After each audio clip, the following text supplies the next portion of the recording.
아버지 하나님 은혜를 감사합니다. 우리와 함께하여 주시니 감사합니다. 모진 비들 가운데서도 우리를 지켜주시고 안전과 건강으로 함께하여 주시니 감사합니다. 시작되는 무더운 여름에도 주님 지키심이 약속됨을 우리가 믿고 있어 또 주님의 은혜 가운데 미리 감사하고 먼저 감사하고 믿음으로 감사하는 우리 그리스도인의 삶이 되게 축복하여 주시옵소서. 비전의 삶이 되게 하여 주옵소서. 앞을 살아가는 삶이 되게 하여 주시옵소서. 우리 목양교회를 사랑하여 주셔서 귀한 비전 주시니 감사합니다. 말씀과 기도로 하나님의 뜻을 이루어가는 교회, 말씀과 기도로 하나님의 뜻을 이루어가는 교회, 우리 목양교회 되게 하여 주시고 이를 위하여 우리가 쓰임받게 하여 주옵소서. 헌신하게 하여 주옵소서. 동참하게 하여 주옵소서. 그렇게 영광 돌리는 우리들이 되게 축복하여 주옵소서. 이 시간 예배 가운데도 함께하여 주셔서 말씀을 사모하는 우리에게 눈을 밝혀 주시옵소서. 우리의 눈을 열어 주의 법의 기이한 것을 보게 하여 주옵소서. 거룩한 것을 깨닫게 하여 주옵소서. 우리 마음이 감동하여 순종하며 열매 맺게 하여 주시옵소서. 이를 통하여 주님 앞에 영광 돌리게 하여 주시옵소서. 모든 것을 감사드리며 거룩하신 예수님의 이름으로 간절히 기도하옵나이다. 아멘. 하나님 말씀 보시겠습니다. 스가랴 8장입니다.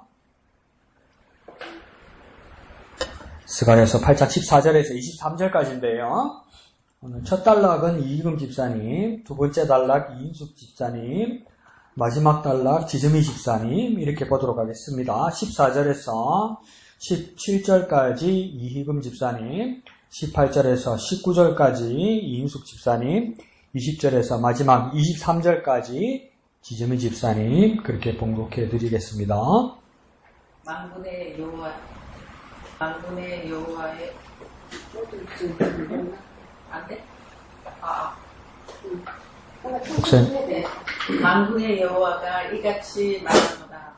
마이크 스위치. 나를 경노하게 하였을 때 내가 그들에게 재앙을 내리기로 예, 집사님 마이크 대고 하셔도 돼요. 예. 뜻하고 뉘우치지 아니하였으나 이제 내가 다시 예루살렘과 유다 족속에게 은혜를 베풀기로 뜻하였나니 너희는 두려워하지 말지니라. 너희가 행한 일을 이러하리라. 너희는 이웃과 더불어 진리를 말하며 너희 성문에서 진실하고 합평한 재판을 베풀고 마음에 서로 해하기를 도모하지 말며 거짓 맹세를 좋아하지 말라. 이 모든 일은 내가 미워하는 것이니라. 여호와의 말입니다. 네. 만군의 여호와의 말씀이 내게 임하여 이르시되 만군의 여호와가 이같이 말하노라. 넷째 달의 금식과 다섯째 달의 금식과 일곱째 달의 금식과 열째 달의 금식이 변하여 유다 족속에게 기쁨과 즐거움과 희락의 즐기들이 드리니 온 집 너희는 진리와 화평을 사랑하시니라. 예. 만군의 여호와가 이와 같이 말하노라. 다시 여러 백성과 많은 성읍의 주민이 올 것이라. 이 성읍 주민이 저 성읍에 가서 이르기를 우리가 속히 가서 만군의 여호와를 찾고 여호와께 은혜를 구하자 하면 나도 가겠노라 하겠으며 많은 백성과 강대한 나라들이 예루살렘으로 와서 만군의 여호와를 찾고 여호와께 은혜를 구하리라. 만군의 여호와가 이와 같이 말하노라. 그날에는 말이 다른 이방 백성 10명이 유다 사람 하나의 옷자락을 잡을 것이라. 곧 잡고 말하기를 하나님이 너희와 함께 하심을 들었나니 우리가 너희와 함께 가려 하노라 하리라 하시니라. 아멘. 네. 스가랴서를 보고 있습니다. 그래서 이게 참 은혜로운 말씀이기도 한데 마지막 단락 이걸 보면 이 관점을 성경을 보는 안경을 어떤 걸 끼면 와 이게 무서울 수 있겠구나 이런 생각이 들어요. 오늘날 구약 성경은 가톨릭 교회도 보고 개신교회도 보고 심지어 이단교회도 보고 또 어디가 봅니까? 유대교인들도 구약 성경은 본단 말이죠. 근데 이 구약 성경을 순전히 극단적인 민족주의자들 유대교인들이 오늘 스가랴서를 보면 이거 마지막 절이 무서운 결과가 나타납니다. 자기 유대인 1인주의 이게 나타날 것 같더라고요. 그죠? 자기가 한 명이 유대인 한 명이 10명을 감당하고 자기들이 최고가 되는 것 같고 온 세상이 예루살렘만을 바라보게 되는 이 관점을 유대인들만의 관점을 보면 이게 극우주의자들이 되는 겁니다. 자기들이 최고라고 되는 겁니다. 그러니까 오늘날 다 같이 성경을 보더라도 예수 그리스도의 안경을 쓰고 그러니까 구속사적 안경을 쓰고 성경 전체를 봐야 되는 거예요. 그러니까 있는 그대로 본다는 말이 그게 무슨 뜻인지를 다 모르겠어요. 그러니까 말씀 그대로 본다는 말이 무슨 뜻인지 모르겠어요. 이 말씀 그대로 하면요. 유대인들이 그 총칼 드는 것이 정당성이 잡히는 거예요. 이게. 그래서 이게 우리가 그리스도의 눈으로 예수 그리스도의 이름으로 이 성경을 보면 이게 정말 은혜가 되는데 그 예수 그리스도의 안경을 벗어버리고 이걸 그대로 보면 뭡니까? 이게 무서운 이야기가 됩니다. 소위 말하는 많이 들어봤죠. 시온주의자들. 그러니까 이게 이 사건에서 이때로부터 끝나는 것이 아니고 이게 제2성전기잖아요. 그러니까 바벨론 포로기가 끝나고 제2성전기잖아요. 그래서 제2성전을 지으면서 그 제2성전을 다시 예루살렘에 짓는다는 그 근거를 마련하는 거잖아요. 그리고 비전을 보면서 온 열방 이 가운데서 온 세상을 다스릴 메시아가 나타나고 온 열방이 은혜 받고 복 받는다 이거잖아요. 근데 이게 극우주의자들 입장에서 보면 이 사건이 그대로 안 끝나요. 유대인들도 이 시대로 끝나지 않아요. 자기들에게 계속 적용된다고 믿어요. 그래서 1940년대, 50년대 이스라엘 건국의 근거가 된다고요. 그래서 저 포로로가 있던 이스라엘 유다 민족들도 이제 다 돌아온다고 이야기하잖아요. 근데 이건 뭡니까? 그 흩어져 있던 모든 하나님의 백성들이 돌아와서 예루살렘에 돌아와서 하나님 앞에 영광 돌린다 이 뜻이잖아요. 우리 눈에는. 근데 이거 뭡니까? 우리의 민족들이 다시 집으로 돌아온다는 거예요. 진짜 실제 땅으로 예루살렘 중심으로 한 이스라엘 땅으로 돌아온다는 거예요. 돌아오면 그게 빈 땅입니까? 다른 사람들 살고 있잖아요. 근데 하나님 주신 땅으로 이 사람들 믿잖아요. 그러니까 뭐가 일어나겠습니까? 전쟁. 이게 자기들의 전쟁의 정당성이 돼요. 이거. 그러니까 우리가 그리스도의 눈으로 성경을 보지 못하면 엉뚱한 데로 가요. 그래서 이단들도 성경을 100분 활용합니다. 자기들 방식으로. 그러니까 우리는 큐티로 각자에게 주신 하나님 말씀을 여러 가지 우리는 생각할 수 있지만 그래도 공통적으로 우리가 가지고 있고 써야 될 안경은 뭐냐면 그리스도의 눈입니다. 그리스도의 눈. 그렇지 않으면 이거 무서운 이야기입니다. 그래서 스가랴서 이거 액면 그대로 이스라엘 사람들이 보면 이게 무시무시한 삶의 근거가 되겠구나. 하나님이 주셨다고 그러고 이 땅이라고 그러고 그러니까 남한테 뺏기면 안 된다고 그러면 이 전쟁의 근거가 되잖아요. 지금도 2025년인데 지금도 그러고 있잖아요. 그러니까 이거 정말 무서운 거다 이게. 이거 우리 그리스도의 눈으로 봐야 됩니다. 그리스도의 눈으로 보면 이게 뭡니까? 온 세상이 예수 그리스도로 말미암아 구원받고 영광 돌린다는 거잖아요. 근데 이게 예루살렘이라는 이스라엘의 땅에 있는 예루살렘을 따지기 시작하면 근데 이게 우리는 왜 그래도 뭡니까? 이렇게 계속 들었던 이야기가 뭡니까? 스가랴서 앞에 우리가 요한계시록을 봤죠. 요한계시록에서도 그 도시가 뭐가 나옵니까? 예루살렘 성이 나오죠. 근데 이 예루살렘 성은 앞에 요한계시록 끝부분에서는 어떤 예루살렘 성이라고 했습니까? 옛 예루살렘 성이 아니고 다 가르쳐줬구만. 자, 옛 예루살렘 성이 아니고 무슨 예루살렘 성? 또 어렵게 생각한다. 새 예루살렘 성! 참네. 이래서 합니다. 자, 옛 예루살렘이 아니고 요한계시록에 가면 전부 새 예루살렘 성이잖아요. 이 새 예루살렘은 이 지구 땅 어디가 아니죠. 하는 나라잖아요. 근데 자꾸 이 땅에다 근거를 두게 되면 뭡니까? 갈등과 싸움과 죽음이 일어나는 거죠.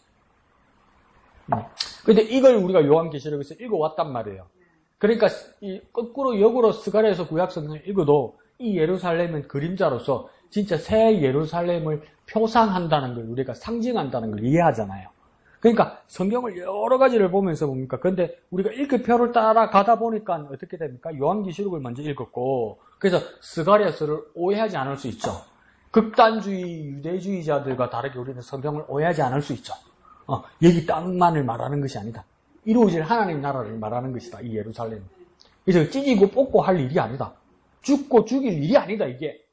이걸 우리가 알게 되는 거죠. 그러니까 요한계시록이 큰 테두리가 되고 그 안에서 뭡니까? 스가랴서를 이해해야 되는 겁니다. 그 다음 우리가 읽기표 일정에 가면 스바랴가 나오고 그 다음 신약성경에서 데살로니가 전후서가 나오거든요. 데살로니가 전후서를 읽을 때는 또 어떻게 됩니까?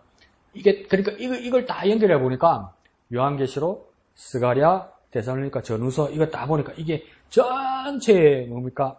이 큰 주제가 뭐냐면 종말입니다. 종말. 마지막 날 종말. 그러니까 마지막 날 종말을 어떻게 대할 것인가가 그러니까 요한계시록부터 해서 스가랴서로 해서 데살로니가 전후서로 갈 겁니다. 그러니까 이 거대하게 흐르는 맥을 이렇게 보는 거죠. 이명박 대통령이 몇 년도 대통령이지? 2000년대 초반이다, 그죠? 2000년대 초반인데 그때 그 4대강 그거 뭐 했다가 이제 다 흐지부지 된 것 같잖아요. 근데 대한민국 그 식수원 중에 대한민국에 흐르는 그 식수원 물 중에 식수원 중에 제일 많이 오염된 데가 어딘지 압니까? 낙동강입니다. 낙동강. 여러분 한강일 것 같죠? 더 서울 쪽에 있으니까 아니요. 한강보다 수질이 더 나쁜 것이 낙동강입니다. 낙동강. 낙동강은 저 강원도에서 이렇게 강원도, 경북, 경남, 부산, 진해 여기까지 다 내려오잖아요. 이 타고 내려오잖아요. 한강 해봤자 어떻게 됩니까? 금강 위에니까 이 경기, 서울 이쪽 사람들의 식수원이잖아요. 그리고 뭔가 박정희 대통령 때 남동 임해 공업단지를 만들었잖아요. 근데 그게 처음에는 그게 제일 돈이 되는 일이었죠. 전라도 하나도 공장 안 지어주고 경남북에다가 다 지었잖아. 그러니까 전라도 사람들 옛날에 욕하면서 그랬잖아요. 박정희 때. 박정희 전두환 때. 경상도가 뭐 개도 10,000원짜리 물고 다닌다더라. 이 정도로 뭔가 호황이 있잖아요. 호황. 그 왜 그랬습니까? 전부 이쪽에다 공장을 다 지었거든요. 그러고 여기 배가 떠나갈 수 있으니까, 여객선이 아니고 뭐랍니까? 상업선, 무역선. 무역배들이 이렇게 바로 출발할 수도 있게 됐으니까. 그게 돈을 버는 기회는 됐는데, 거기다가 딱 공장을 지어 놓으니까 그게 뭡니까? 그 공장에 물을 딱 끌어다 쓸 거 아니에요. 그러니까 강원도부터 해서 경북, 경남으로 해서 물이 제일 많이 오염되는 거예요, 여러분. 그게 우리한테 돌아오는 거예요, 우리한테 돌아오는 거. 거기다 이제 4대강 난다고 물을 막아 놓으니까 흐르는 물을 갖다가 어항을 만들어 놓으니까 물이 뭐 찰랑거리고 흘러야 안 썼지. 막 계속 썩어 가는 거야. 우리 보응받는 거죠. 뭔 이야기하다 또 이러나. 그러니까, 멀리 바라보면, 이게 우리 욕심만을 가지고, 우리의 눈으로만, 우리의 욕심, 우리 앞의 일만, 우리 세대만, 내 사는 세상만 생각하면, 우리 후세대는 뭡니까? 막중한 피해를 나 때문에 보는 거예요. 그러니까 이 피해를 뭡니까? 지금 아직도 보는 거예요, 이제. 그러니까 손을 댈 수가 없어요, 낙동강을 지금. 손을 댈 수가 없어요. 그럼 또 눈 똑바로 쳐도 목사님 정수기 대놓고 묵으면 되지요. 또 이러지. 그것도 맞죠. 맞는데 정수기가 얼만큼 필터가 될까요? 이제 더 오염되면. 그리고 그 물은 식수는 안 쓰고 뭐 농업용수, 공업용수로 쓰면 된다 이러잖아요. 여러분 거기에다가 나락에다가 밭에다가 그 물 부어보세요. 중금수 거기로 다 들어가지고 서울 사람도 그렇게 생각하면 안 돼요. 자기 일 아니라고. 경상도, 경상남북도에서 그 농사 지은 거 다 서울 가락시장으로 다 올라가잖아요. 다 죽는 거예요, 여러분. 왜냐면 그걸 모른단 말이에요. 자기 눈앞에 것만 생각한단 말이에요. 그러니까 성경도 그러니까 자기 눈앞에 눈으로만 바라보면 안 돼요. 그러니까 그게 잘 됩니까? 우리가 우리의 눈으로. 그러니까 성령께서 내 눈을 밝혀달라고 그러고 하나님께서 가까이 가게 해달라고 하고 막 계속 이렇게 해야 되는 거죠. 그런 면에서 참 두려운 일들이 많습니다. 그래서 왼쪽 제목 한번 읽어볼까요? 시작. 금식이 기쁨의 절기로. 그래서 여기서 주제는 금식을 볼 수 있습니다. 근데 이게 화요일 본문, 어제 본문에서도 제목이 10일 날 어떻게 되냐면 참된 금식입니다. 그러니까 금식이 뭐냐 이렇게 되는 거죠. 금식을 어떻게 해야 되느냐 이렇게 말하는 거예요. 목사님이 지지난주에 주일 예배 때 말씀해 주셨듯이 굳이 교회에서 따지자면 금식이 있고 금식이 있다. 금식은 뭡니까? 억지로 들어나가죠. 내 작정했다. 금식 월요일부터 수요일까지 작정했다. 억지로. 그것도 가상하지. 그거 견디보면 얼마나 괴로운 거 아닐까. 가상하지. 그래 우리 친구들도 뭡니까? 만약에 일주일 금식하기로 했다. 월요일부터 토요일까지 금식하기로 했다 하면 뭡니까? 토요일은 잠을 안 자. 왜? 12시 땡 하면 쳐먹으려고. 그 정도로 괴로운 거예요, 여러분. 배고프면 잠이 오나. 근데 그래 함에도 불구하고 뭡니까? 이 속에서 주님을 향한 마음이 없고 기도가 없으면 이건 금식이 아니라 금식입니다. 금식. 그냥 굶은 거예요. 굶은 거. 근데 성경에서 말하는 금식은 뭡니까? 기도인 거예요.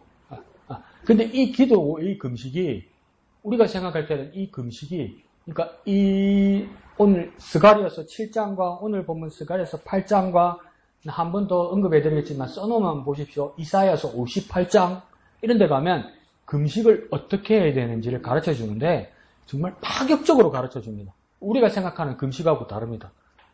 그리고 이때 이스라엘 사람도 잘못 알고 금식한 것이 보여요. 근데 우리가 상상하는 금식이 아닙니다. 밥 굶는 게 중요한 것도 아니고 기도만 하는 것도 중요한 게 아닌 거예요. 이게. 그러니까 그냥 금식 기도라고 안 써놓는 거예요. 왜요? 금식하면서 해야 될 일이 여러 가지인 거예요, 여러분. 금식하는 가운데서 기도해야 되는 거 있고 기도하는 것 외에 해야 될 것들이 정말 많다는 거예요. 그게 이사야서 58장, 스가랴서 7장, 스가랴서 8장에 나와요. 그럼 이때까지 우리가 억지로 참던 것, 금식을 넘어서 그냥 금식하는 것, 이것도 하는 것, 기도만 하는 것, 이것도 금식이 아닌 거라 주님이 말하는 거기에 대해서 가르쳐 줄 겁니다. 그리고 이걸 오늘 먼저 보면 뭐냐면 가운데 18절에 보면 19절에 보면 넷째 달, 다섯째 달, 일곱째 달, 열째 달 금식이 있다 이거죠. 이건 뭐냐면 한번 밑에다 적어보세요. 넷째 달은 4월 금식일 거고 5월 금식일 거고 7월 금식일 거고 10월 금식인데 이 이유들이 있어요. 그럼 4월 금식 밑에다 뭘 쓰냐면 예루살렘 성 정복. 그러니까 예루살렘 성이 정복되었다는 거. 바벨론에 의해서. 그러니까 예루살렘이란 도시가 정복되었다. 이게 4월입니다. 4월.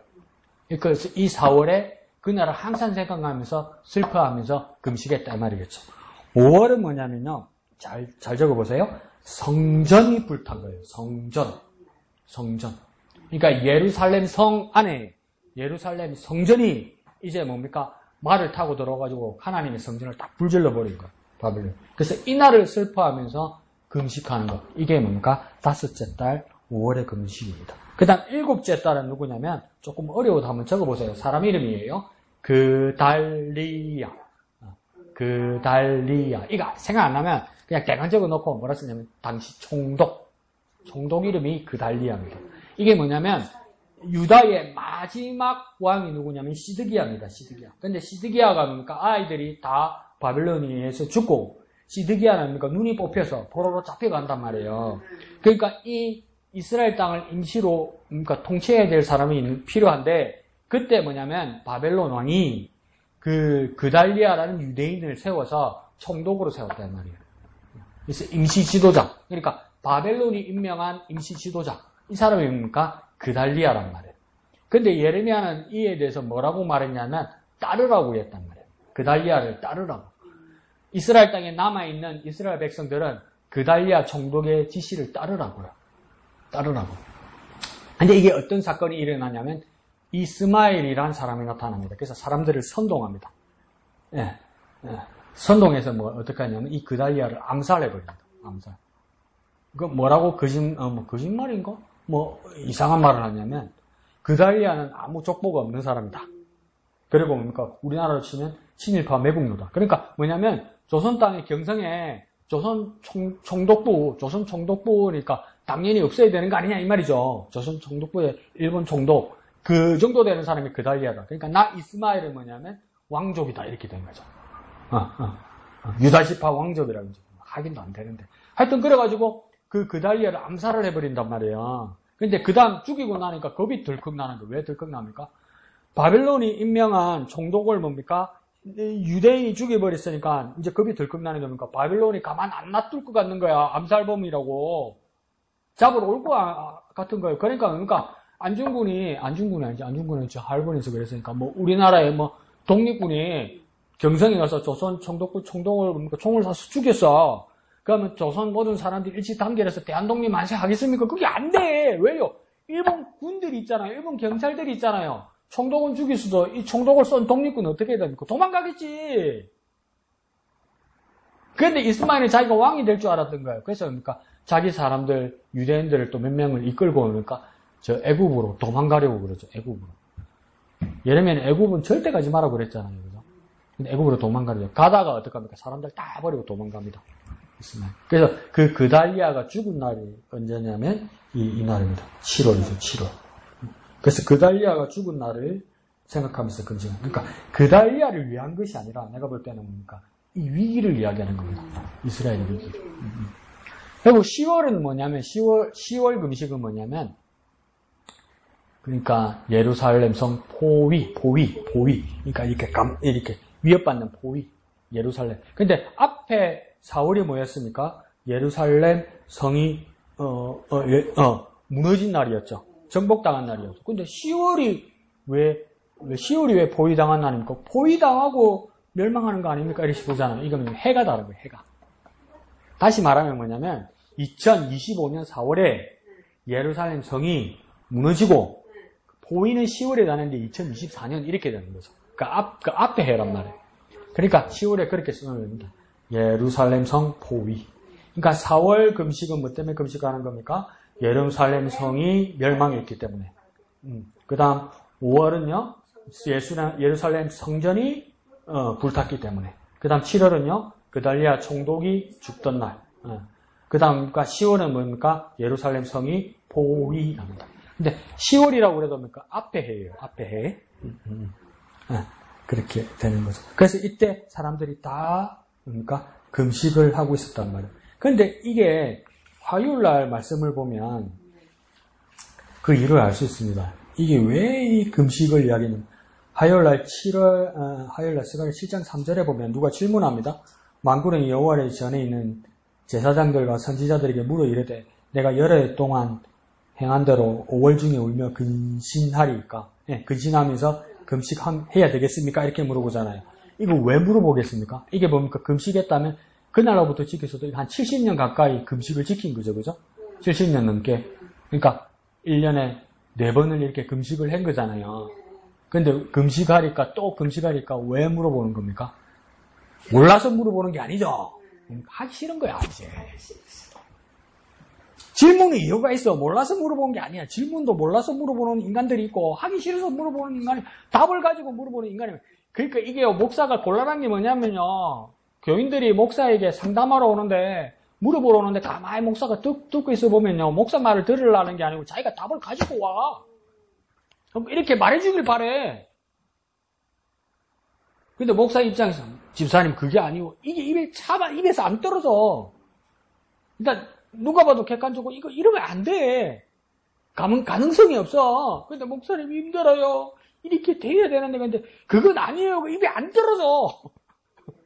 그러면 뭡니까? 할 수 없이 뭐 그렇게 되기를 이러면서 기도하는데 나중에 오면 안 돼. 그러면 목사를 원망을 하네. 지금 이 이야기예요 이게. 그 뭡니까? 깨가 나기 시작한다는 거예요. 금식이 지겨워지기 시작한다는 거예요. 예배가요 지겨워지기 시작하는 거예요. 교회 오는 게 뭡니까? 아이고 또 가나 나는 왜 이래 빨리 오나 이리 싶은 거예요. 또 그 소리 하네 싶은 거예요. 별 효과 없다는 거 알아요. 매일 성경 하라는 거. 그러니까 이제는 뭐랍니까? 처음에는 하나면 큰일 난 겁니다. 매일 성경 또 그 소리 하네 뭐 이렇게 된단 말이에요 이게. 자기 삶과 자기 마음이 이미 정해져 있단 말이에요. 그러니까 이 금식에 대해서도 뭡니까? 화요일 본문에서는 뭐라고 물어보냐면 금식? 그 금식 너희들이 했다고 진짜 하나님 무슨 말이냐면 금식 그거 하는 거 하나님 이렇게 물어보는데 그 금식은 나를 위한 것이냐, 너를 위한 것이냐, 이렇게 물어봐요. 근데 우리 냉정하게 생각합시다. 우리가 언제 금식 기도합니까? 내 문제가 간절할 때 내가 금식 기도하죠, 그죠? 내 문제가 간절할 때. 그러면 냉정하게 양심대로 우리가 하면 우리는 왜 금식합니까? 나를 위해서 하는 거라. 그죠? 내 문제를 위해서. 근데 하나님은 뭡니까? 화요일 본문에서 뭐냐면 그거 틀렸어요. 네가 금식하는 이유가 뭐가 돼야 되느냐? 나 하나님을 위해서야. 근데 그게 아무도 안 그러고 있어요. 여러분 전들 그러고 있어요. 내 문제를 위해서 금식하지. 하나님께 기도하는 건 맞는데 내 문제를 위해서 하지. 근데 7장에서는 뭐라냐면 단도직입적으로 하나님 물어봐요. 네 금식이 나 하나님을 위한 것이냐? 너 자신을 위한 것이냐? 이렇게 물어봐요. 근데 양심적으로 보면 나 자신을 위한 거거든요. 그럼 하나님 7장 본문에서 뭐 잘못된 거야. 그러면 왜 금식이 하기 싫었을까요? 왜 금식이 하기 싫었을까요? 살만 안기라. 이제 살만 안기라. 먹고 살만한데 밥을 굶고 싶은 거야, 이제. 에휴, 우리가 그래요, 여러분. 먹고 살만하면 기도 안 하고 싶어요.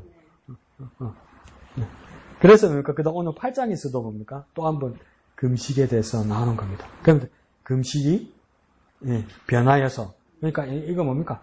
금식, 우리도 만약에 4, 5, 7, 10, 이 넉 달 중에 이게 얼마 동안 했는지는 모르겠는데 만약에 하루라도 저와 여러분이 새끼를 4, 5, 7, 10 하자고 한번 정해봅시다. 매일 일하면 미칠 거예요. 또 하나 싶을 거예요. 또 하나 싶을 거예요. 그러다가 이제 배라 뺄 더 나올 거야. 몰래 배지밀 묻고, 계란 삶아 묻고, 그러다 얽히면 뭐랄 건 얼굴 똑바로 쳐다보고, 밥 안 먹으면 금식 아닙니까? 달 느끼고, 막 이럴 거란 말이에요, 이게. 왜겠습니까? 자기를 위한 거니까. 그러니까 여기 사람들도 그렇게 되는 거예요. 근데 7장에서는 뭡니까? 이 금식이 나 하나님을 위한 것이냐, 너 자신을 위한 것이냐, 이렇게 물어보시고, 오늘 본문에서는 또 다른 거 물어봅니다. 진짜 금식이 뭔지 아느냐? 이렇게 물어봐요. 그리고 이사야에서 나중에 58장을 보면 더 우리가 생각지도 못하던 금식에 대해서 또 말씀하세요. 힌트 하나 드리면 내가 금식을 하면요. 내 것 내려놓고 금식해야 되는 겁니다. 나 자신을 위한 건 그러니까 버려두고 금식해야 되는 거예요. 그러려면 금식을 왜 해? 싶으잖아요. 그죠? 그러려면 금식을 왜 해? 싶으잖아요. 근데 그 참된 금식은 그런 거란 거예요. 그러다 보니까 오늘 왼쪽 제목에 금식이 기쁨의 절기로 이렇게 말하는 거 보니까 뭡니까? 금식이 없어지고 기쁨의 절기로 바뀐다 이렇게 보는 사람도 있고 이거 뭡니까? 진짜 금식은 뭡니까? 기쁨이 되는 것이다. 근데 이 기쁨이 누구의 기쁨이 되는 것이냐 이 말이죠. 그걸 말하는 겁니다. 밑에 파란색 두 줄 한번 읽어볼까요? 시작. 하나님은 유다 백성에게 복을 내릴 것이며 금식일이 기쁨의 절기로 바뀔 것이라고 약속하십니다. 그러니 진실과 평화를 이루는 백성이 되라고 격려하십니다. 이렇게. 약간 감이 오죠, 그죠? 약간 금식이 어디를 향해야 되고 무엇을 해야 되는지가 약간 감이 오죠. 그런 이야기들입니다. 예, 좋습니다. 예, 이양덕 집사님. 예, 이번 주간에는 이래 하면서 요번에는 금식에 대해서 이렇게 화요일도 묵상이 들어갔었고 오늘도 이렇게 모으면서 그래 오늘은 금식이 기쁨의 절기로 이런 제목 안에서도 우리가 또 이렇게 저는 좀 금식을 잘 안 했거든요. 그 사람하면서 금식해야 된다고 하면서도 그런데 이 금식이 기쁨이 될 수 있을까 이런 생각도 한번 해봤고요. 그렇지만 오늘 금식이 기쁨의 절기로 이러면서 제가 이렇게 오늘 18절하고 19절 말씀으로 이렇게 하면서 여기서 넷째 달의 금식과 다섯 달의 금식과 일곱째 달 금식과 열째 달의 금식 변하여 유다 족속에게 기쁨과 즐거움과 희락의 절기들이 되리니 오직 너희는 진리와 화평을 사랑할지니라. 이렇게 이 말씀하면서 저도 화요일날 이제 목사님의 그 목사님들 글을 또 봤어요. 4월가, 5월가, 뭐 이렇게, 이거는 5월가 이럴 때 그것도 체계적으로 적혀 있어가지고, 그걸 보면서, 이런 날이구나. 그래, 우리가 지역적인 날을 갖다가 이제 우리가 이렇게 금식을 하면서 기쁨의 달로 어떻게 바뀌지? 그런 생각도 한번 해보는 오늘이었고요. 근데 정말 저번 주 말씀대로 정말 우리에게 아픈 기억들, 그냥 우리가 그냥 형식적으로 이렇게 금식하는 우리의 모습이 아니라 정말 기억하는, 기억의 날이 되자, 이렇게 된 이 날을 기억하는, 그래서 이렇게 금식에 대해서 이렇게 깊이 들어가는 것이 아니라 그냥 우리가 좀 더 하나님 말씀에 우리가 예배의 시간도 그냥 형식적으로 이렇게 드리는 예배가 아니라 정말 하나님과 깊이 교제하는 하나님과의 함께하는 그런 예배가 됐으면 하고요. 또 우리가 매일 이렇게 성경을 하면서 제가 이렇게 정말 한 몇 년간 이렇게 묵상을 하나하나 하면서 정말 많은 이제 말씀을 이렇게 깨달으면서 그래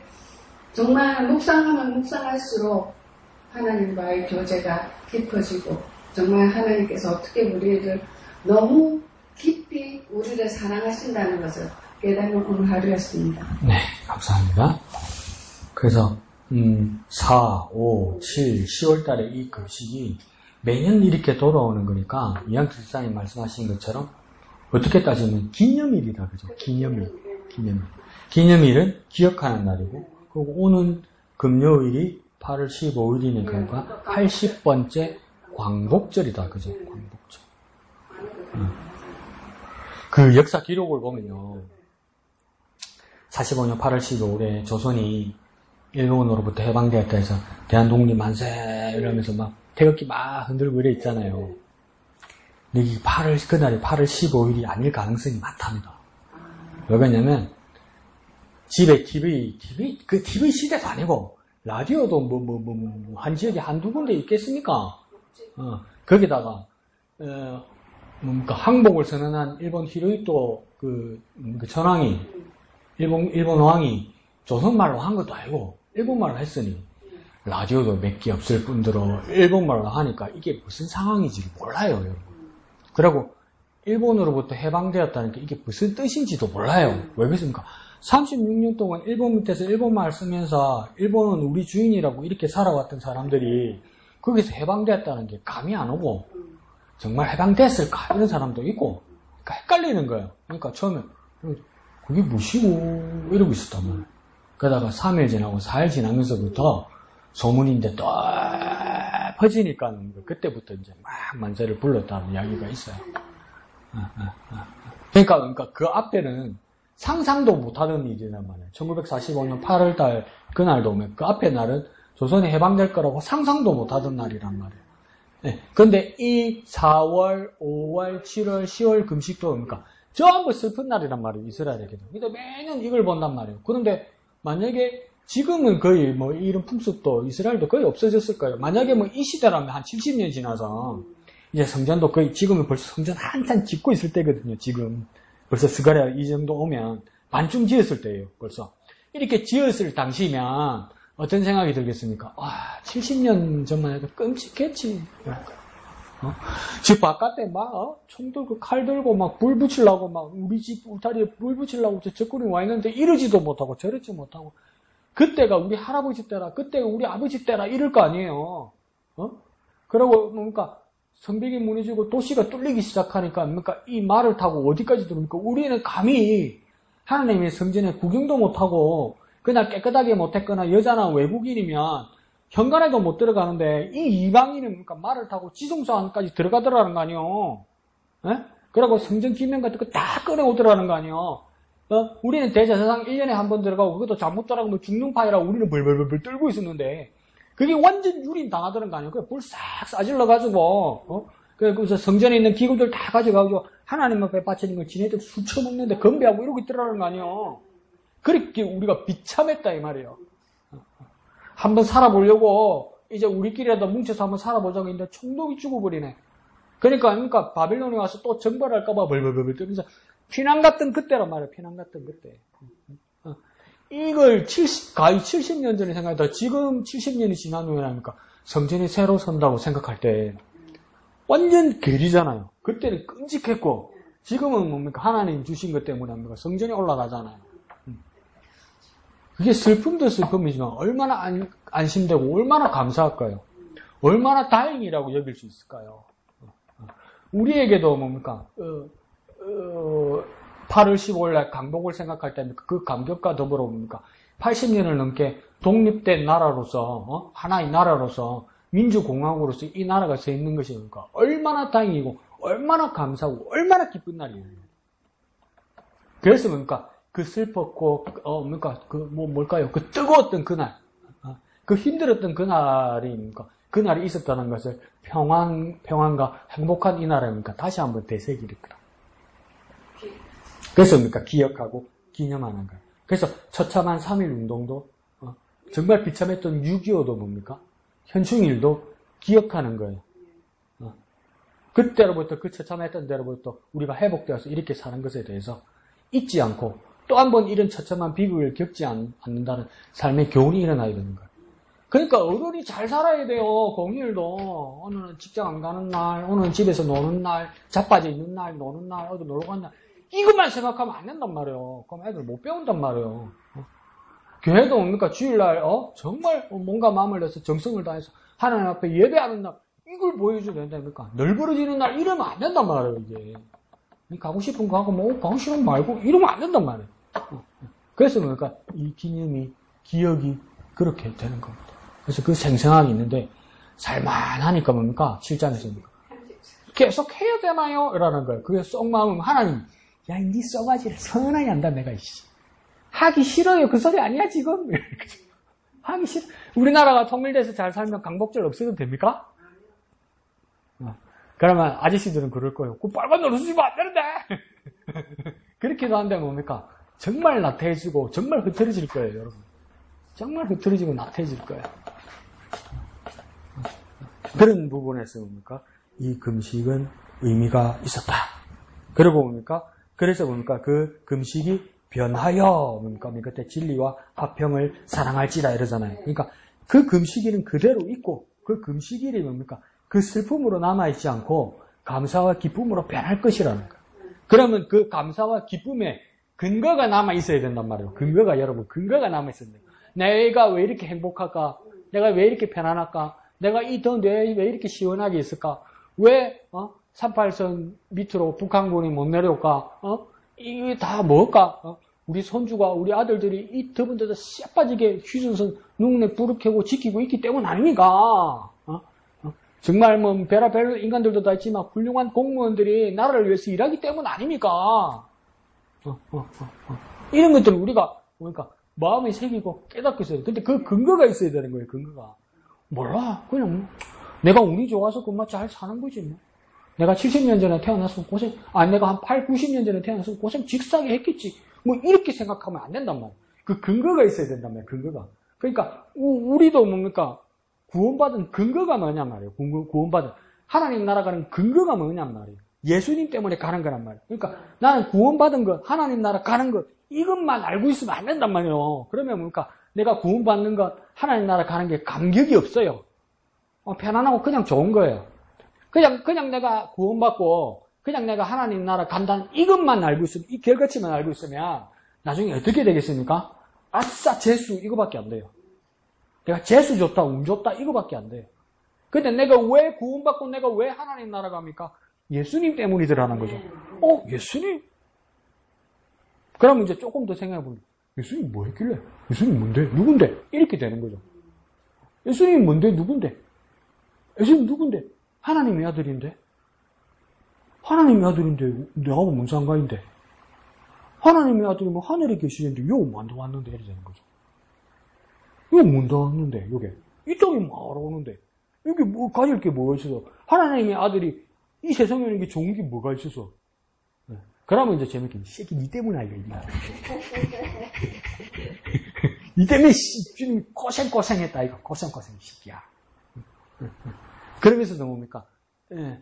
그래서 우리 찬송가에도 이런 거 있잖아요. 그러니까 그걸 제자들에게도 보여주셨지만 우리 찬송에 나오니까 나의 주를 내가 그의 곁에 서서 배우며 근데 뭔가 우리 정신없는 우리는 이러더라는 거예요.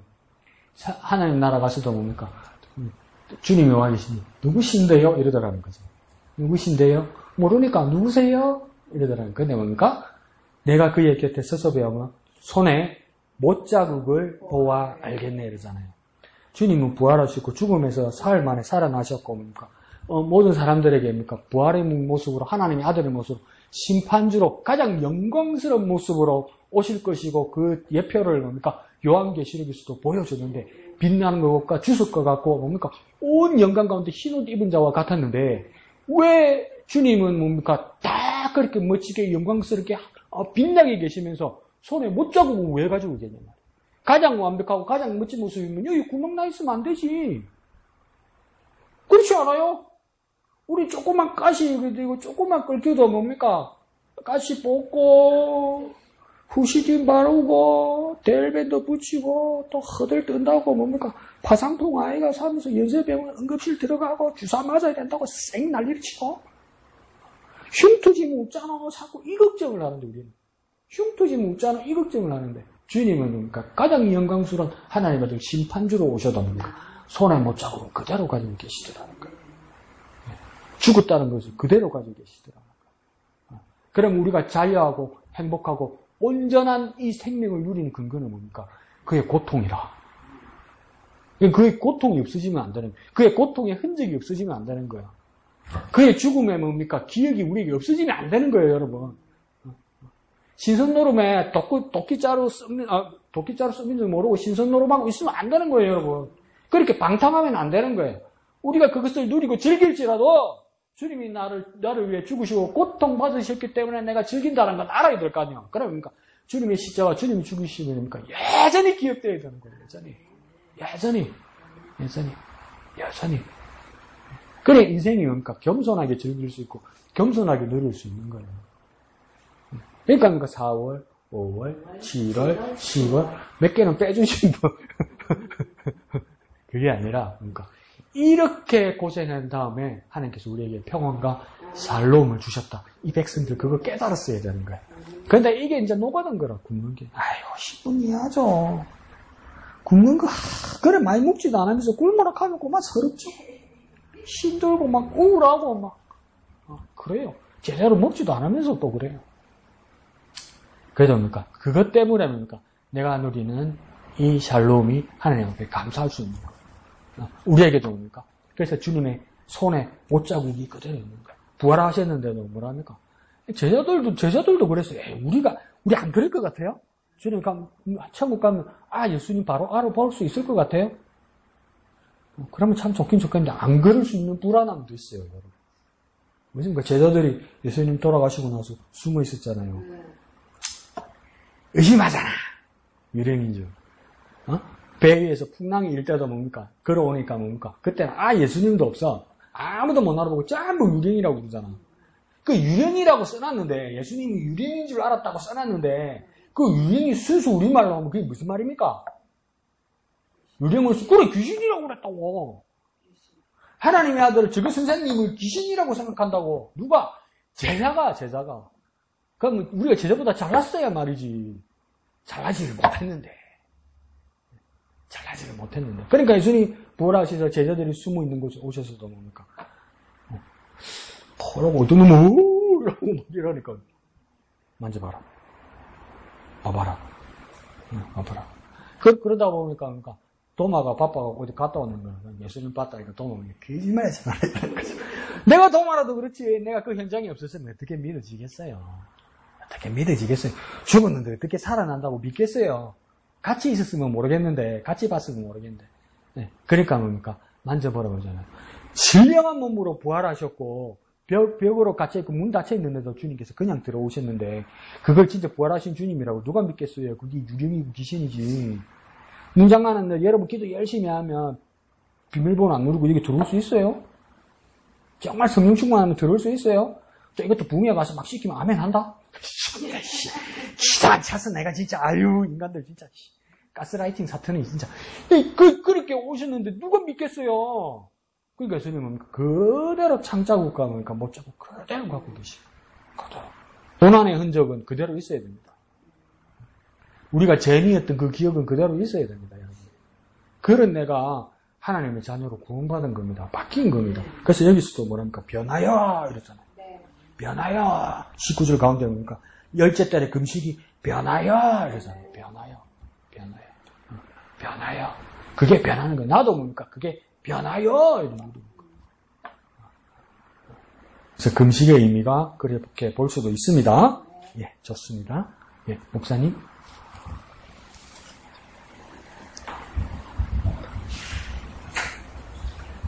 저는 14절 제일 끝에 보면 재앙을 내리기로 뜻하고 재앙을 내리기로 뜻하고 또 15절에 보면 은혜를 베풀기로 뜻하였다라는 어떤 면에서는 그렇기 때문에 이제 15절 제일 끝에 보면 너희는 두려워하지 마라. 두려워하지 말라고 하는 그 말씀이 이유가 뭐냐 하면 재앙을 내리실 때는 재앙을 내리셨다고요. 뉘우치지 않고 그냥 후회하지도 않고 그냥 경로하시면서 그냥 쪼개버리셨거든요. 근데 이제 은혜를 베풀기로 뜻하였기 때문에 두려워하지 않아도 된다는 거죠.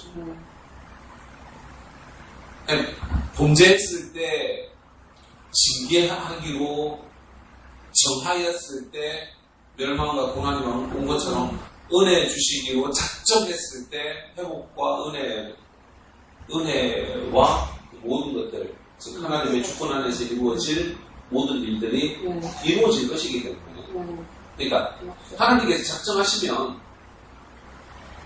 너 안 돼, 너 이제 재앙 내리기로 했어. 그러면 재앙 내리시고 너 은혜 베풀래? 라고 작정하시면 은혜 베풀기로 뜻을 정하시면 그냥 은혜를 베푸신다라는 거죠. 그렇기 때문에 두려워하지 않는다라고 얘기할 수 있는 것이죠. 오늘 우리들에게 있어서의 하나님의 약속은 과연 어떠한가? 과연 예수 그리스도의 그 십자가의 은혜로 인하여서 우리에게 주신 놀라운 구원의 계획과 구원의 그 완성과 또 그것으로 이루어진 하나님 자녀로서의 그런 신분과 모든 권세들 속에 과연 나는 얼마나 합당하게 그것을 누리면서 나아가고 있나. 조금이라도 하나님께서 그렇게 뜻을 정하셨으면 뜻을 정하신 건데 그냥 그대로 이루어질 건데 그냥 조금이라도 우리는 그냥 나의 어떤 애씀과 노력을 덧붙여야지 뭔가가 되어질 것처럼 이렇게 생각할 때가 너무나도 많다는 거죠. 그래서 나의 모든 것들을 좀 배제하고 하나님께서 뜻하신 그 일들은 그대로 이루어진다라고 하는 것을 알기에 우리가 두려워하지 않고 우리가 더 담대해질 것임을 그렇게 묵상했습니다. 예, 감사합니다. 그래서 목사님 지적하신 것처럼 14절 끝쪽으로 가면 재앙을 내리기로 뜻하고 이렇게 돼 있고 15절 중간에도 가면 뭡니까? 은혜를 베풀기로 뜻하였다 이러죠. 목사님 새롭게 풀어주신 것처럼 뜻하다 끝에 밑에다가 뭐라고 우리가 한글로 다시 한번 적어보면 되냐면 작정하셨다. 하나님이 뜻하셨다 이 말입니까? 하나님께서 작정하셨다. 결정하셨다. 재앙 내리기도 하나님께서 작정하시고 은혜 베풀기로도 뭡니까? 하나님께서 작정하셨다. 그러면 하나님이 뜻하신 하나님의 작정하심에 대해서는 뭡니까? 우리가 변기할 수는 없는 거다는 거죠. 그리고 여기도 뭡니까?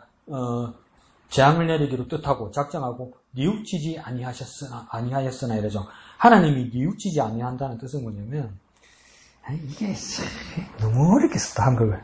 그러니까 돌이키지 않았다 이 말입니다. 다시 말하면 바꾸지 않았다 이 말입니다.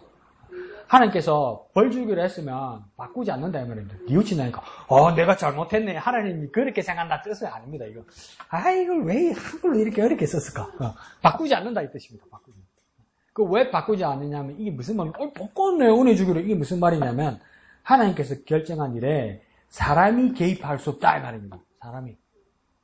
사람이 개입하는 건 대부분 착각이라는 겁니다. 내가 엄청 중립적으로 가볼게요. 이번 사건에 대해서. 자, 전 영부인이 어제 구속이 됐어요. 구속 수감이 됐어요. 억수로 객관적으로 얘기해볼게요. 구속돼 마땅하다 안 마땅하다 말 안 할게요. 내 개인적인 마음은 있지만 말 안 할게요. 남 아픈 일에 내가 꽃이다 이런 말 하기 싫으니까. 자, 그런데 문제는 뭐냐면요. 구속 적부 심사가 아니라 구속에 대한 심사를 할 때 전 영부인 자신과 변호인들은 100% 뭐라고 믿은지 아세요? 절대 구속 안 된다고 믿었어요. 절대. 자기들끼리 합리성으로. 아무리 생각해봐라. 내가 잘못된 게 없는데 나는 구속 안 된다고 믿었어요. 영장 발부되기 바로 전에도. 근데 결과는 어떻게 됐습니까? 반대로 구속이 됐죠. 여기서 우리가 뭘 배웠습니까? 내 생각 아무 필요 없어요. 내 생각 아무 필요 없어요. 내 생각이 영향을 안 미쳐요, 여러분. 그러고 뭡니까? 우리끼리 모여가지고 나는 감옥 간 건데 이거 아무 소용없는 이야기예요. 근데 자기들은 거짓말이 아니에요. 자기들의 확신이었어요, 확신. 제가 왜 이 이야기를 하냐면 하나님이 작정하셨어요. 하나님께서 벌주기를 작정하셨어요. 그럼 우리끼리 모여. 에이, 하나님 심하다. 뭘 그렇게 합니까? 하나님 거기까지 아무 말해봤자 소용없어. 우리끼리 합의 말해봤자 아무 소용없어. 하나님 작정에는. 하나님 뜻은 아무 소용없어요. 우리끼리. 에이, 그건 아니다. 에이. 그거 아무 소용없어요, 여러분. 아무 영향을 안 미쳐요, 하나님 결정에. 그리고 하나님께서 뭡니까? 또 하나님께서 뜻을 바꿔서 내가 은혜 내리고 그랬더니. 아이씨, 그러면 안 되지. 그럼 아무나 은혜 다 먹고, 나 이때 고생해가지고, 열심히 해가지고, 내가 은혜 받는데 똑같이 주면 안 되지. 그래. 이 집사, 니 정말 그렇게 고생했는데, 지 집사, 당신 그렇게 고생했는데, 저하고 똑같이 먹으면, 그거 하나님 공평한 거 아니다. 하나님 그렇게 하면 안 된다. 그래, 맞다. 우리끼리 그래 봤자 아무 소용없어요. 하나님께서 결정했으면 아무 소용없어요. 하나님 뜻을 정하고, 하나님 작정하셨으면요. 우리끼리 아무런 생각하고 우리끼리 아무리 맞다고 아무리 이야기해봤자 소용이 없어요. 그러니까 지금은 상상해도요. 지금은 수감돼서 뭘 생각할까? 정말 냉정하고 왜 그렇지? 이렇게 하려는가? 왜 그렇지? 그렇게는 안 될 거야. 내가 입장을 바꿔 생각해도 울고 억울해 이렇게밖에 안 될 거야. 판사가 진짜 머리가 안 좋네. 어떻게 내 말을 이렇게 이해 못하나? 이렇게밖에 안 될 거예요. 여러분. 근데 자기들 외에 다른 법조계와 모든 사람들은 이게 잘못된 거라는 거 아는데 자기들만 몰라. 하나님께서 정말 위대하고 크신 하나님께서 이렇게 작정하셨어. 뜻을 정하셨어. 근데 에이, 하나님 그건 심하다. 그건 아무 영향을 안 미쳐요. 우리의 그런 생각들이 하나님께 아무 영향을 안 미쳐요. 그러니까 뭡니까? 뜻을 따라야 돼, 여러분. 뜻을 따라야 돼, 뜻을. 그러니까 목사님 말씀하신 것처럼 뭐랍니까? 15절 끝에 너희는 두려워하지 말지니라 이래서 우리가 할 수 있는 건 뭡니까? 그냥 받아들이는 것밖에 없어요. 두려워하지 마라. 이 말은 뭡니까? 너희들이 할 것은 그냥 받아들이는 것밖에 없다. 하나님 작정에 따르는 것밖에 없다. 그러면 그런 너희들은 어떻게 앞으로 살아야 되냐 이럴 때 보니까 16절에 이웃과 더불어 진리를 말하라 이러죠. 이건 뭡니까? 우리가 이웃과 더불어 진리를 말하고 또 성문에서 진실하고 화평한 재판을 베풀고 17절부터는 하지 말아야 될 것이 있다 그죠? 서로 해하기를 도모하지 말고 그 다음 뭡니까? 거짓 맹세를 좋아하지 말라 이러죠. 해야 될 것이 있고 해야 되지 말아야 될 것이 있어요. 하나님의 은혜를 받는 사람은 하나님이 은혜 베풀시기로 작정한 사람은 그 은혜를 입은 사람은 하나님이 이제 그 은혜를 입은 사람이 합당하게 해야 될 것과 하지 말아야 될 것이 있는데 첫 번째 진리를 말하고 두 번째 공평한 재판을 베풀고 세 번째는 해하지 말고 그 다음 뭡니까? 거짓 맹세하지 말라는 거예요. 자, 진리를 말하는 이웃과 더불어 진리를 말하는 건 뭡니까? 진리는 뭡니까? 진리신 하나님 말씀밖에 없죠. 그러면 이건 뭡니까? 하나님 말씀으로 분별할 수 있어야 돼요. 그러니까 사리를 알고 판단하고 살아가는 방법은 뭡니까? 하나님 말씀에 있지 우리 경험과 사람들의 말에 있지 않다는 겁니다. 그러니까 다시 말하면 진리를 말하라고 이야기했잖아요. 진리를 아는 정도가 아니라 서로 모여서 진리를 말하라고 했잖아요. 그럼 우리에게 물어봐야 되는 거예요. 그때 우리는 모여서 뭘 말하나? 우리 누구든지 모여서 뭘 말하고 있나? 우리 화제거리가 요즘 뭔가? 소문 그런 거 말하지 말란 말이에요. 누가 뭐 어떻더라 그 소문 말해봤자 아무 소용없단 말이에요. 누구 죽었다던데 근데 그 다음 날 가서 멀쩡하게 걸어댕기. 안 죽었던데 그러니까 누가 그러던데 그런 말하고 댕기지 말란 말이에요. 그러니까 누군 어떻다더라. 그게 당신하고 무슨 상관이요. 예수님도 베드로한테 그러잖아요. 요한복음 마지막에 죽을 때까지 내가 다시 올 때까지 요한을 데리고 있더만 그게 무슨 상관이야 이러잖아요. 근데 우리는 남의 일에 관심이 많고 확인 안 된 것도 뭡니까 소문을 옮기는 걸 막 견디지를 못해. 뭔 말이라도 하고 싶어서 견디지를 못해. 견디지 못해서 어떤 말을 하는데 금방 내가 뭔 말을 한지도 몰라. 나중에는 내가 그런 말 했나 이러고 있어. 그런 말 하지 말란 말이에요. 뭐만 말하라니까. 진리를 말해요. 진리는 어디에 있습니까? 하나님 말씀밖에 없어요. 근데 진리 말하려면 이 꽉 다물고 있는 거예요. 왜 이 꽉 다물고 있습니까? 뭐 아는 게 있어야지. 본 말씀이 있어야지. 읽은 말씀이 있어야지. 깨달은 말씀이 있어야지. 그 밑에다가 필기한 게 하나 있어야지. 확실한 주님 진리 말씀합니까? 나누어야 합니까? 이게 가장 확실한 거. 소문 주고받고 소문 돌리고 그런 거 하지 마세요. 그 다음 뭡니까? 성문에서 진실하고 화평한 재판을 베푼다. 그러죠. 이거 뭡니까? 공정한 재판을 말하는 겁니다. 공정한 거. 편드는 것보다 더 중요한 게 뭡니까? 공정한 겁니다. 공정한 거 어렵습니다, 여러분. 알고 지내는 사람한테 기울게 돼 있어요. 저도 그래요. 알고 지내는 사람한테 기울게 돼 있어요. 그냥 하나님 앞에서 공정한 재판을 하기 위해서니까 분별력이 있어야 됩니다. 분별. 그럼 우리가 분별을 할 수 있습니까? 이건 괜찮은 사람, 이건 나쁜 사람 누리고 어떻게 합니까? 모르면 아무 말 하지 말고, 그리고 판단이 필요할 때 뭡니까? 주님께 지혜를 구하란 말이에요. 내 인생의 경험이나 내가 이 쌓아온 어떤 지식으로 어떤 사안을 뭡니까? 분별하고 판단하려고 하지 말란 말이에요. 교회 와서도 뭡니까? 내가 교회 오래 다녀와서 아는데 저 사람 그거 아무 능력 없는 말이에요. 아무 능력 없는 말이에요. 여기 보니까 어느 교회는 그러던데 그래서 우리 교회가 그렇게 해야 되는데 그렇게 안 해서 문제라고. 아무 능력 없는 말이에요, 여러분. 어느 교회는 어떡하고 어느 목사는 그러던데 거기로 가든지 그러면. 아무 능력 없는 말이에요, 여러분. 그 분별은 어느 지역이나 어느 모임이나 어떤 사람의 말에 있지 아니하단 말이에요. 주님께서 주시는 분별력과 지혜를 구하지 않으면, 겸손히 구하지 않으면 안 되는 거죠. 그 다음 뭡니까? 17절에 서로 해하기를 도모하지 말라. 이웃을 뭡니까? 해코지 하는 것. 악을 꾸미는 것. 이거 나도 모르게 이거 재미가 붙을 수 있어요. 사람을 놀려먹는 것. 사람을 골려먹는 것. 사람을 따돌리는 것. 사람의 성품이 뭡니까? 주님의 말씀이 없고 주님의 은혜가 없으면 악한 것을 즐기는 이상한 오락 문화가 있어요. 문화가 그래요, 문화가. 모든 세상의 문화가 그래요. TV고, 인터넷이고, 유튜버고, 모여서 하는 말이고, 다 보면 뭡니까? 남이 곤란하면 재밌어요. 그게 오락이라. 그러니까 어린 애들도 뭡니까? 컴퓨터 오락하면 다다다다다다 쌓아서 죽이는 거죠. 우리도 뭡니까? 말로 수도 없이 사람을 뭡니까? 곤란하게 하고 그걸 서로 재밌다고 까르르 웃고 누가 모욕당하고 조롱당하는 것을 즐기죠. 그런 거 하지 말라는 겁니다. 그 다음입니까? 거짓 맹세를 좋아하지 말라 이러죠. 이거 뭡니까? 거짓말 자꾸 하다 보면 먹힙니다. 그러다가 거짓말의 선생이 되는 거죠. 그러니까 말세에 무엇과 무엇이 있습니까? 적 그리스도와 거짓 선지자들이 있다고 이야기해서 이 거짓 선지자는 뭡니까? 거짓을 전문으로 가르치는 선생이라고 말해요. 내 말이 먹힌다고 해서 자꾸 말 덧붙이고 거짓말하면 안 됩니다, 여러분. 근데 그게 재미가 붙으면요, 100% 거짓말이라는데 그게 조금 은습니다. 그죠? 그러다 보면 이렇게 커지는 거죠. 버려들이지 말라는 거예요.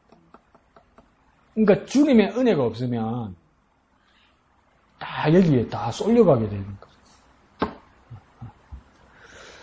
자, 그래서 앞에 말씀드렸듯이 뭡니까? 금식을 생각하면서 저도 금식이 뭘까? 첫째 전제 조건이 밥을 굶는 게 아닐까? 밥 식지 않을까? 밥을 금하는 것이 아닐까? 이렇게 생각을 했는데, 화요일날 7장에서도 보면 금식을 말했냐면 나 하나님을 위하여 하느냐 너희 자신을 위해서 하느냐 이렇게 물어볼 때입니까? 여기서 대전제 금식은 하나님을 위해서 하는 거예요. 그리고 여기서 오늘 본문에서도 보니까 8장 19절 이게 보면 넷째 달, 다섯째 달, 일곱째 달, 열째 달 금식이 변하여 그 다음 어떻게 됩니까? 유다 족속에게 기쁨과 즐거움과 희락과 절기들이 되리니 오직 너희는 진리와 화평을 사랑할지다. 금식은 누가 하는 겁니까? 금식은 내가 했어요. 금식은 내가 했는데 내가 한 금식이 변하십니까? 내게 오는 것이 아니라 누구에게 간다고 이야기합니까? 변하여 누구에게요? 에헤이. 자, 본문 그대로 읽어요. 자, 변하여 누구에게요? 유다 족속에게 이러잖아요. 유다 족속에게. 그러니까 나가 아니란 말이에요. 금식은 내가 했는데 해당되는 혜택을 받고 은혜를 받는 사람은 내가 아니란 말이에요. 다른 사람이란 말이에요. 그러니까 금식의 첫 번째 7장의 목적은 뭡니까? 내가 아니라 하나님이고 8장의 금식의 목적은 뭡니까? 내가 아니고 다른 사람이란 말이에요. 다른 사람. 그러니까 금식의 목적은 뭐냐면 나를 넘어서는 거예요. 금식은 내가 하는데 뭡니까? 금식은 나를 넘어서는 거예요. 나를 넘어서고 다른 이들을 위하는 거예요. 첫째는 하나님을 위하는 거고 둘째는 뭡니까? 다른 사람을 위하는 거예요. 금식이 그렇게 다른 사람을 향하지 않으면 뭡니까? 금식이 아니라고 이야기하는 거예요. 우리는 금식 왜 합니까? 나를 위해서 하지. 금식 기도. 우리 기도 열심히 해야 됩니까? 나를 위해서 하지. 그런데 여기서 뭡니까? 유다 족속에게 기쁨과 즐거움과 희락과 절기들이 되게 하는 거예요. 절기입니까? 잔치가 되게 한다는 거예요. 금식의 슬픈 촉상집이 뭡니까? 잔치의 즐거움이 되게 하도록 뭡니까? 내가 굶는다 이 말이에요. 내가 기도한다 이 말이에요. 내가 희생한단 말이에요. 내가 헌신한단 말이에요. 하나님과 타인들을 위해서, 다른 사람들을 위해서면 내가 헌신하고 희생하는 것, 이게 금식이라는 거예요. 그러니까 이 금식은 뭡니까? 내가 하고 싶은 것을 하지 않는 것이 금식이에요. 이게 무슨 말입니까? 첫 번째는 식사를 하지 않는 것이겠죠. 두 번째는 뭡니까? 내가 좋아하는 거 하지 않는 것이겠죠. 더 뭡니까? 남을 위한 것이라는 거예요. 나를 위한 것을 넘어설 때 금식이라는 거예요. 나를 위한 것을 넘어설 때 금식. 그러니까 남을 위한 거. 그러니까 진정한 금식은요. 나를 위해서 넘어서는 것이 뭡니까? 첫 번째 우리의 가장 본능 아닙니까? 먹는 거. 먹는 것이 우리의 본능 아닙니까? 근데 그 먹는 것을 하지 않는다는 거예요. 근데 그보다 더 큰 본능은 무엇이겠습니까? 사람의 먹는 이유도 뭡니까? 생존 본능 아니에요. 살려고 먹는 거 아니에요. 그러면 그 생존 본능을 뭡니까? 넘어서 버리는 분이 있더란 말이에요. 그게 예수님이더란 말이에요. 생존 본능을 넘어서고 다른 사람들을 위해서 죽더란 말이에요. 그 예수님이 왜 죽었냔 말이에요. 자기를 위한 것이 아니라 하나님의 영광과 다른 사람을 위해서 죽더라 이 말이에요. 이 금식을 해야 되지 않느냐 이렇게 말하는 거예요. 그 금식의 절정이 누구냐? 예수 그리스도 아니냐라는 거예요. 그래서 이사야서 58장에는 뭡니까? 이건 비유로 말한 게 아니고 진정한 금식은 이렇게 시작됩니다. 이사야 58장에. 그래서 금식의 종류에 대해서 뭐라고 이야기하냐면 결박을 풀어주고 멍에를 끌어주고 압제당하는 자들에게 자유를 주고 굶는 자에게 음식을 주고 헐벗는 자에게 옷을 주고 가족을 돌보고 하나님의 공의를 실현하는 것이 참된 금식이다 이래요. 금식이요? 밥 굶는 게 금식 아닙니까? 이러는 데입니까? 이사야 58장에서 참 금식은 밥 굶는 것이 그냥 금식이 아니고 뭡니까?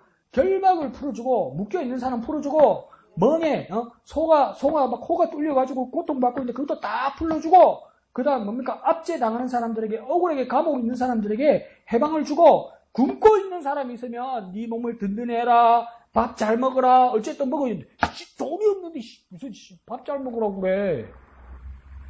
대한민국이 아직 깜깜 멀었어요. 소비쿠폰 외국인들 안 준다며. 근데 대한민국 사람들 소비쿠폰 받는 그 기준이 뭡니까? 2024년 건강보험비하고 4대 보험 낸 그 의무비 낸 그 근거에서 주는 거 아니에요. 그럼 뭐 외국인인데도 한국에 오래 산 외국인들은 4대 보험하고 건강보험비 다 낸단 말이에요. 근데 안 준단 말이에요. 근데 우리는 뭡니까? 미국 가고 우리는 캐나다 가고 우리는 유럽 가면 뭡니까? 다 받는단 말이에요. 지도 받아먹고 왜 남은 안 줘? 그 하나님 말하는 참된 금식이 아니란 말이에요. 나를 못 넘어서는 기라. 내 이기심을 못 넘어서는 기라. 우리끼리를 못 넘어서는 기라, 여러분. 우리끼리를 못 넘어서면 끝이에요, 여러분. 그리스도에서 자기밖에 모르고 우리끼리밖에 모르면 끝이에요, 여러분. 죽은 거예요, 죽은 거. 예수님은 왜 죽을게? 남 살리려고 죽었는데. 우리는 우리 살라고 살아. 우리 살라고, 책같이, 책같이. 책 같은 거 이렇게 나눠준다. 내가 이렇게 나눠주다 보면, 저 뒤에 교육 잘 안 오거나, 어쩌다 온 사람이 이렇게 나눠주는데. 목사님, 내 거부터 주세요. 아이씨, 집에 가면 책 읽지도 안 하면서, 진짜. 저 사람도 안 읽지만 받으면 기분 좋으라고 주는 건데, 내 거부터 달래요. 모질한 거 알면서, 그 자기밖에 모르면 안 돼요, 여러분. 금식은 그러니까, 내밖에 모르는 걸 넘어서는 거예요, 넘어서는 거. 근데 우리 어머님들을 잘 하잖아요. 내 새끼들 입에 뭐 들어가면 나는 안 먹어도 배 부르잖아요. 또 목사님 거짓말입니다. 나도 배고픈데. 그럴 수 있는데 어머니는 참잖아요. 내 손주, 내 아들, 내 딸 입에 들어가면 내 손주, 내 딸, 내 아들 입에 들어가는 게 우선이잖아요. 그냥 그러니까 니는 시집가지 말고 장가가지 말고 평생 엄마를 복양해라. 이 그런 부모가 어디 있어? 그죠? 이게 뭡니까? 나를 넘어서 해야 돼요, 나를. 이게 참된 금식이라는 거예요. 그러니까 내가 하고 싶은 것을 하지 않아서 남을 행복하게 하고 남에게 자유를 주고 남에게 생명 주는 거예요. 예수님은 그러니까 자기 하고 싶은 걸 하지 않는 정도가 아니라 자기 자신을 죽여서 남을 살린단 말이에요. 이게 참된 금식의 표본이란 말이에요. 금식은 그러니까 나를 죽이는 거예요. 내 하고 싶은 걸 하지 않는 거예요. 내 하고 싶은 걸 하지 않는 모든 것이 금식이에요. 한자하고 다르지. 성경에 말하는 금식은 그거라는 거예요. 그러니까 이사야 58장 읽어보시죠. 처음에 황당합니다. 밥 안 먹는 게 금식인데 이 사람은 무슨 이런 이야기를 하나. 밥은 먹고 싶은 거 아니에요, 여러분. 굶으면 먹고 싶은 게 밥이잖아요. 근데 그 먹고 싶은 걸 하지 않는 게 금식인 것처럼. 내가 말씀드렸잖아요. 내 먹기 싫은 반찬이 있고 배가 부르면 뭡니까? 식사할 때도 뭡니까? 식사 기도가 그럭저럭 기도도 하고 식사 기도도 오래 해요. 근데 좀 굶었어. 그러고 막 고기에 간장에 설탕에 막 지글지글 굽는 냄새가 딱 올라서 내 앞에서 막 코에 올라와 고기 냄새가. 에? 기도는 5초 안에 끝납니다. 5초가 뭐고 3초도 할 수 있지. 젓가락 들면서 아멘이지. 우리 그래요, 우리가. 제가 그렇다고. 그걸 넘어서는 게 금식이에요. 그 남을 위한 거. 그러니까 옛날에는 우리 집사님들, 교회 어른들 뭡니까? 집에 맛있는 거 하거나 안 그러면 뭡니까? 옛날에는 계획이 귀했죠. 네. 그 겨울에 딸기 먹는다는 건 상상도 못했죠. 어쩌다가 하우스 딸기 이렇게 왔으면 이거는 금이 오기야죠. 근데 옛날에 장로님들, 여지사님들 보면 뭡니까? 자기도 구경 안 해봤는데 아들, 딸들이 엄마, 아빠 생각해서 이래 케이크나 딸기 같은 거 오면 어떡하던가요? 이 추운데도 애 불러가 목사님 갖다 드리고 오라고. 목사님. 그럼 애들 육수를 싫어하죠. 목사님이 하나님이가 그래서 그게 아니고 나보다 남을 생각한다 그거예요. 목사님을 받든다는 뜻을 떠나서 나보다 남을 생각한다는 거. 그 목사님들도 어떤 목사님들도 내 그때 한번 이야기했죠. 정말 가난한 목사님이에요. 연세 드신 목사님이에요. 그리고 또 검소하게 사는 목사님이에요. 그러니까 자전거 타고 다니는 거. 강 목사님, 에이, 그런 자전거 말고 나는 비싼 자전거요. 전기 자전거. 그 옛날 자전거 있잖아요. 그거 타고 다니는 목사님. 원로 목사님. 그래도 목사님들은 식사 초대 많이 받잖아요. 옛날에도 잔치집에 같은 데는 목사님 먼저 모시잖아요. 그래 목사님이 이제 잔치 이렇게 잘 대접을 받다가 목사님은 문득 자기 교회 가난한 성도님들 생각이 난 거야. 근데 옛날에는 또 그게 문화잖아. 싸주는 거. 그죠? 싸주는 게 문화잖아요. 그러니까 목사님이 그런 거야. 좀 싸줘라. 그래서 우리 그 집사님 좀 갖다 주고 와야 되겠다. 자전거 타고 가다가 교통사고가 돌아가시잖아요. 그래서 집에 편하게 가셨으면 아무 일 없었겠지. 이게 비참한 게 아니라 나보다 날 넘어서는 거예요, 여러분. 금식은 날 넘어서는 거예요. 날 먼저 안 챙기는 거예요. 식구들은 안타까워서 울부짖을 수 있어요. 내가 아들이라도 울부짖겠어요. 뭐 한다고 음식을 챙긴다고 그래 너 그냥 집에 오지. 가족은 그렇게 울 수 있어요. 그죠? 가족은 그럴 수 있지만 그 원로 목사님 마음은 뭡니까? 그 수고로움을 넘어서는 거예요. 내 배부름을 넘어서는 거예요. 그것도 금식이란 말이에요. 남의 입에 들어가는 것이 더 중요하고 행복한 그 모습, 그게 금식이란 말이에요. 그러니까 이사야서에서도 뭘 말하는가? 나보다 남을 생각하는 것, 그게 금식이란 말이에요. 그게. 그러니 성전을 중심으로 모여서 그렇게 하라는 거예요. 스가랴서. 성전의 구심점이 되어서 하나님이 인재가 있는 이 구심점이 되어서 성전 짓는 거 얼마나 싫어요. 얼마나 힘들어요, 여러분. 지금 등짐 지고 어디 올라가라고 해보세요. 이 더위에 그냥 죽으라고 그러지 이럴 거 아니에요. 근데 그게 내 자신을 넘어서는 거란 말이에요. 이 이스라엘 백성들도. 나를 넘어설 때, 나를 넘어서고 나 외에 하나님을 위하고 다른 사람들을 위할 때 그것이 무엇입니까? 참된 금식. 그러면 입을 뒤집어서 아이고 배고파 죽겠다. 오늘까지 금식인데 두고 봐라. 밥 10시 땡 하면 뭐 이제는 세상 좋으니까 막 쿠팡 이츠 배달에 불러가지고 막 어부같이 먹고 아침에 터에 잡고 뭔 금식이냔 말이야. 왜 잘할까요? 내가 해봤거든. 배고프니까 미치겠거든. 그걸 넘어서는 게 참 금식이야. 그 참 금식의 표본에 대했던 예수님을 생각하면서 그 금식이 그러니까 왼쪽 제목에 금식이 기쁨의 절기가 된다는 거 내가 굳이 만들어서 말하지 맙니까? 내 금식이 하나님의 기쁨이 되고 내 금식이 다른 사람에게 기쁨이 되는 거예요. 내가 금식해서 하나님께 기쁨이 되고 내가 금식해서 다른 사람에게 기쁨이 되는 거. 그것이 참 하나님의 모임 가운데서 이루어지는 저와 여러분 되시기를 축복드립니다. 기도하겠습니다. 거룩하신 아버지 하나님, 은혜를 감사합니다. 우리 금식들이 곤욕이나 어려움이나 고통이 아니라 하나님과 타인들에게 참 기쁨이 될 수 있도록 초상집이 잔치집이 될 수 있도록 주님, 우리가 그 예수님의 모습을 따르게 하여 주시옵소서. 누구나 살고 싶고 누구나 죽기 싫은 것인데 예수님께서 우리를 위하여 죽으셨던 그 참 금식, 참 헌신을 닮아가는 우리가 될 수 있도록 주님 은혜 베풀어 주시옵소서. 모든 것을 감사드리며 예수님 이름으로 기도합니다. 아멘. 하늘에 계신 우리 아버지의 이름을 거룩하게 하시며 아버지의 나라가 오게 하시며 아버지의 뜻이 하늘에서와 같이 땅에서도 이루어지게 하소서. 오늘 우리에게 일용할 양식을 주시고 우리가 우리에게 잘못한 사람을 용서하여 준 것 같이 우리 죄를 용서하여 주시고 우리를 시험에 빠지지 않게 하시고 악에서 구하소서. 나라와 권능과 영광이 영원히 아버지의 것입니다. 아멘.